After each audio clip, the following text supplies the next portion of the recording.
Хозяин не любил эту собаку. С самого первого взгляда это было видно.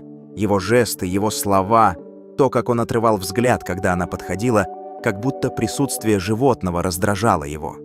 Люди, которые знали эту ферму издали, говорили, что это была не та теплая, домашняя привязанность, что часто встречается между человеком и животным. Это была изощренная угрюмость, которая со временем переросла в открытое презрение. Собака жила в плену этого отношения, и ее дни были наполнены страданием. Каждый день она подвергалась всевозможным издевательствам. Хозяин, мужчина среднего возраста, суровый и надменный, с редкими улыбками, которые никогда не доходили до глаз, не жалел ее. Он бил ее за малейшую провинность, оставлял голодной, лишал воды, когда сам был в плохом настроении. Она знала только палящий зной двора и тяжелую цепь, которая ограничивала ее движение, а к вечеру — жестокую тишину, нарушаемую лишь его голосом, полный упрека и жестокости. Ее лапы были парализованы, и она потеряла способность жить самостоятельно. Это было последствие давних травм, возможно, падения под колеса или ударов. Никто не услышал ее стоны вовремя. Она больше не могла бегать за воробьями, не могла сидеть, как раньше, прижаться к хозяину. Она не могла даже встать и почесать ухо о свое тело. Медленное разрушение движений подтачивало ее волю. Каждый день он затягивал петлю безнадежности чуть сильнее. Когда в нашу организацию поступил зов о помощи, мы не раздумывали ни минуты. Истории о жестоком обращении доходят до нас постоянно, но этот вызов звучал особенно пронзительно. Мы сразу же отправились на поиски хозяйки. Нам сказали адрес, нам дали направление и краткое описание места. Хозяйство на окраине, небольшой склад, где хранились продукты и инструменты. Мы ехали по пыльной дороге, через поля, и у меня в груди сжималось сердце от предчувствия. Мы готовы были встретить любое испытание, если это означало спасти живое существо. Во время разговора с хозяином мы чувствовали его явное отвращение к ней. Он говорил с собакой так, будто речь шла не о живом существе, а о вещи, которую можно выбросить или продать. Его голос был холодным. Он не сдерживал злость, когда рассказывал о том, как животное мешало ему вести хозяйство. Каждое слово было словно новый удар по ее судьбе. Она была привязана здесь, страдая от палящего зноя. Веревка была коротка, не давая ей даже лечь в тени большего сарая, и весь день она стояла или ползала по раскаленной земле. Жара, идущая от солнца, делала кожный покров сухим, на дыхании появлялась хрипотца, а глаза становились стеклянными от жажды. Нельзя не думать о том, что для животного летний день — это испытание, особенно если нет воды и никакой заботы. Она паниковала, когда кто-то пытался к ней приблизиться. Ее глаза становились круглыми, она отстукивала задними лапами по земле, прижимая голову к земле, словно это могло защитить ее от ударов. Каждый человек в ее прошлом означал угрозу, и в этой реакции было и страх, и память о боли. Она дрожала от малейшего шороха, и когда кто-то протягивал руку, чтобы погладить, она инстинктивно отодвигалась, пыталась улизнуть подальше, хотя ее парализованные лапы не всегда позволяли сделать это. Хозяин собаки занимался сельским хозяйством. Его дела были простыми и суровыми. Посадки, сбор урожая, поддержание склада. Он поручил ей охранять склад, роль серьезную для собаки. Но она не была подготовлена, не имела возможности выполнять задачи и, самое главное, не была услышана. Охрана складывалась из ее присутствия. Скорее, она служила для видимости. «Вот, у меня есть псина, она сторожит», — говорил хозяин соседям с видом исполненного долга. Но ответственность и забота о заведении требовали не только присутствия собаки. Неожиданно одной ночью угнали грузовик с товарами со склада. Это был удар по хозяйству. Продукты, техника, возможно, и заработок. Хозяин понес огромные убытки. Счета требовали оплат, дела шли в убыток, и в его душе растерзало все, что он связывал с заботой о будущем. Вместо того, чтобы задуматься о собственной небрежности или о безопасности склада, он искал козла отпущения. Он винил ее в том, что она не залаяла вовремя, чтобы поднять тревогу. Логика была искажена горечью. Собака была прикована, не могла бежать, не могла подавать сигнал так, как должен был бы сделать сторож. Но обвинять слабое в собственной неосторожности оказалось легче, чем принять ответственность. И вот он выместил на ней весь свой гнев. И это уже было ползучим терроризмом против беззащитного существа. Бедную девочку били, лишали еды и воды. Это было совершено холодно и методично. Ежечасно насилие над ее телом и духом. Каждого такого поступка было достаточно, чтобы сломать остатки доверия. Она была травмирована, панически боялась людей. От страха у нее опускались уши, она прятала глаза, а любые попытки помочь воспринимала как новую угрозу. Она больше ни на кого не реагировала, ни на смотрины соседей, ни на крики хозяина, ни на запах еды, если только она не могла дотянуться до него. Хозяин грубо тащил ее за рваную веревку за собой, когда требовалось перемещение. Мы видели, как ее тело волочилось по земле, как шерсть цеплялась за колючки, как глаза наполнялись страхом. Он не считал нужным сделать шаг, чтобы облегчить ее положение, даже не посмотрел на ее травмы, будто это были просто изношенные вещи, заслуживающие утилизации. Когда мы увидели это, что-то в нас взорвалось: совесть, гнев, беспомощность и желание немедленного вмешательства. Мы быстро остановили его и попытались утешить животное. Подойдя осторожно, мы заговорили тихим, спокойным голосом, чтобы не пугать ее еще больше. Мы разговаривали с ней, гладили мягко по голове, но она была так напугана, что едва реагировала, лишь едва подняла голову, позвала взглядом помощь. Ее жалкий покорный вид разрывал нам сердца. Мы сразу же осудили поведение хозяина. Его оправдания звучали жалко и бессмысленно. Она не сделала то, что я хотел. Она мне мешает. Она – пустая трата. Как он мог винить ее в потере вещей? Разве хозяин не должен был винить себя за свою беспечность?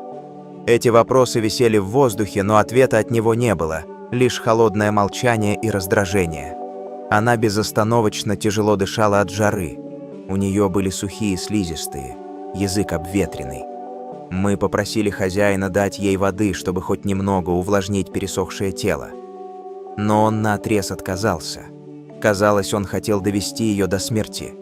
Это было настолько очевидно, что мы не могли не видеть зла в его решении. Мы терпеливо пытались его уговорить, объясняя необходимость помощи, говоря о последствиях и законах, о человеческой ответственности. Но он был явно очень нетерпелив. Его терпение иссякало с каждой нашей просьбой. Он прямо сказал: «Почему бы вам просто не купить ее?» И добавил хладнокровно: «Если вы этого не сделаете, она просто умрет здесь». И цена, которую он запросил, была возмутительно высокой. За что он требовал деньги? За свою жестокость? За чужую боль? Мы смотрели на него и не могли понять, как человек может оценивать жизнь собаки в денежных единицах. Хозяин был крайне тверд в своей позиции. Он был жесток и крайне непреклонен. Он сказал, что позволил нам увидеть ее только для того, чтобы обменять на деньги. Даже тогда мы продолжали умолять его проявить немного сострадания. Мы просили: «Отдайте ее нам, и мы оплатим ее лечение. Она получит уход, корм, ветеринарную помощь. Не убивайте ее морально и физически». Но в ответ лишь холод и снова цифры. Даже если он не хотел лечить ее сам, он мог бы хотя бы отдать ее нам, чтобы мы могли получить ей помощь. Мы обещали оформить документы, взять на себя ответственность, привести ее в свою клинику. Но к этому времени хозяин окончательно потерял терпение. В глазах его блеснул яд. «Если вы ее не купите, — произнес он, — Я продам ее тем, кто ест собачье мясо. Это было угрозой не только для жизни животного, но и для совести каждого из нас, потому что он знал, что раньше мы платили высокие цены за спасенных собак. Вот почему он так нагло нам угрожал. Человек подсчитал, как извлечь выгоду из чужой беды. Ее состояние было уже крайне тяжелым. Ее задние лапы были полностью парализованы. Она не могла стоять. Ее кишечник был ослаблен, мышцы втягивались от отсутствия использования. Мы боялись, что дальнейшее промедление причинит ей еще больший вред. Пролежни, инфекции, отказ внутренних органов – все это подстерегало в случае отсутствия своевременной помощи. Я видел, как мое волонтерское сердце разрывается пополам. Она глотала слюну и тянулась к миске, но лапы не слушались ее. Поэтому мы неохотно снова приняли решение. Мы решили заплатить и забрать ее. Но цена, которую запросил владелец, была абсурдной. Он назначил сумму, в несколько раз превышающую рыночную стоимость животного, словно пытался извлечь максимум из трагедии. Мы решили попробовать поторговаться в последний раз, надеясь, что здравый смысл возобладает. Мы предложили разумную сумму, объяснили, что потратим еще больше на лечение. Но, к сожалению, нам снова отказали. Он продолжал давить на нас, считая, что настойчивость сломит нашу решимость. Не имея выбора и не желая допустить худшего, мы спасли ее снова за высокую цену. Мы отдали эти деньги, не задавая лишних вопросов. Для нас важнее была жизнь животного. Когда деньги обменяли руки, он безразлично мотнул головой и сделал шаг назад, как будто и не знал ничего о ее страданиях. Мы же осторожно подняли ее на руки. Она была в ужасе от всех побоев и сделанных ей злом ран. Она ползала по земле, боясь, что ее снова ударят. Ее движения были неуверенные, тело дрожало, и каждый раз, когда кто-то приближался, она инстинктивно прижималась к нам, ища защиты. Ее жалкий вид разбил нам сердца. Мы молча шли к машине, неся ее, ощущая малейший вздох облегчения, когда багажник закрывался, и машина уже несла нас в сторону ветеринарной клиники. Все, что мы могли сделать, это унести ее и отвезти в больницу. Там нас встретили врачи, готовые к экстренной помощи.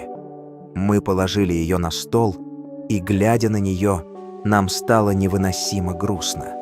Это была нежная душа, вынужденная терпеть невыразимую боль и унижение. Мы быстро дали ей воды. Она жадно пила, как человек, который долго не знал покоя. Каждая капля проникала в ее пересохшее горло, и мы видели, как глаза ее чуть-чуть становятся живее. Она так хотела пить.